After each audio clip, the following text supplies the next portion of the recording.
Welcome back. Yes, it is still Wednesday, May 3rd, 2017. And last I checked, I'm Ella V, and this is your Daily Dose. But every year, the Metropolitan Museum in New York City holds an invitation-only fundraiser. No, I was not invited to it.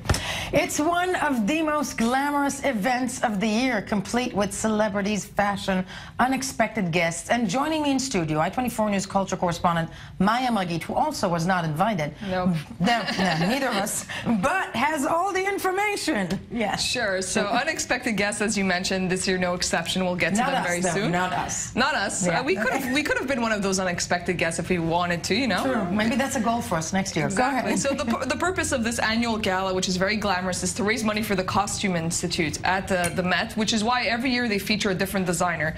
This year it was the Japanese designer Rei Kawakubo, who has a very kind of avant-garde look. So everyone was told to dress very avant-garde. What does avant-garde mean? It can mean many different things. This is not particularly I was going to say, that's not avant-garde, yeah. Okay. Some of them are a lot more avant-garde than others. And Kawakubo is a designer for the Comme des Garçons brand, which means for like boys in French, and also the subject of a major exhibition at the Met. So people were told to come wearing her clothes. That's a little bit more avant-garde. Yeah, that's a little bit different. Yeah, okay. Yeah, so you have some very kind of Lady Gaga-esque outfits at the gig. Okay. At the gig, but you also have some unexpected guests who were not invited, such as a Russian performance artist, Fyodor Pavlov Andreevich, who showed up encased in a transparent box. Here we can see the box. Okay. He was put inside this box. I don't want to ruin it for you so you can see it. Completely naked in the box. Okay. Dropped on the steps of the Met. So very bewildered guests who were watching and not knowing what was happening.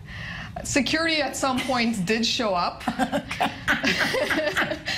They did show up, that security. They're kind of like, what am I doing here? Yeah, why is this naked man in a box? They covered him up and they dragged him out of the Met Gala. First of all, I get the statement behind this.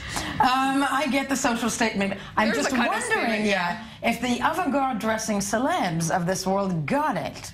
I don't know if they appreciate it. Some of them seem to be smiling there. You see, and then he was arrested as well.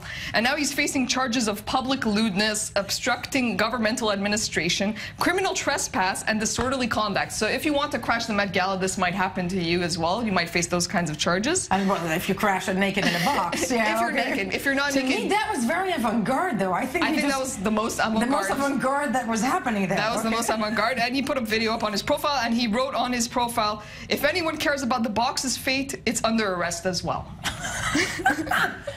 Wow. Okay. Yes. So moving on. So aside from nakedness, I'm all for naked people in the Met Gala. You had, of course, all the major celebs. You had Madonna, who wore this very kind of crazy camouflage military-style dress. And you know, she looked at the naked man in the box and thought, I should have done that. I should have done that. I'm sure some people were jealous of that idea, that they hadn't had that idea themselves. Okay. And we have a clip from Madonna with her making a statement about the show. Oh, let's take a look. Well, I'm sure you know what's going on in the White House right now, entertaining dictators, things like that. So my mind is on the scary time that we live in, but ultimately what I want is peace. I'm going to ask the question on the mind of every viewer this morning. What up with the teeth? What was that? She's always had a kind of gap tooth, as far as I remember. It's like almost like she put like a Mr. T. Like she had maybe. Maybe is that avant-garde? It might be. I mean, that's how we're calling things these days. We're not sure how to describe them. Okay. So Pharrell Williams also came with his wife Helen Lassie-Chan, who wore a full body suit from the Comme des Garçons brand. It looked very funny. It looked like a Teletubby. We might have that later for you. And Pharrell said Rei Kawakubo was one of his favorite designers, and we also have a clip from that. Let's take a look. You know, I've been saying it kind of like all evening, like Rei is your favorite designer's favorite designer. I mean, like her abstract way of thinking just continues to influence so many brands. And it's 4 or 5 years later, they'll do something that she's done. Because we're on the subject, Maya, who is your favorite designer? You really put me on the spot there.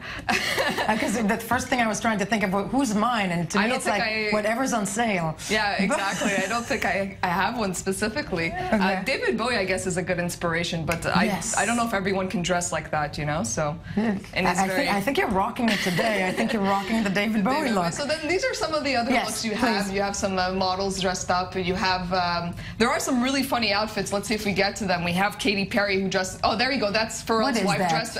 People compared her to a Teletubby on social media. I was about to say, it's a Teletubby. Yeah. Okay. So that was actually one of Rei Kawakubo's designs. Very avant-garde. Really? Yeah, that's one of the designs. It's called a full body suit. That's what it's referred to as. Okay. Yeah. So you had different people dressed up. You had Katy Perry, who also dressed in a really outrageous outfit. Here's Nicki Minaj. Not super Ashley Kate and Mary Olsen. I was so lost in that, my God. Okay, don't tell Teletubby yourself. And still to come.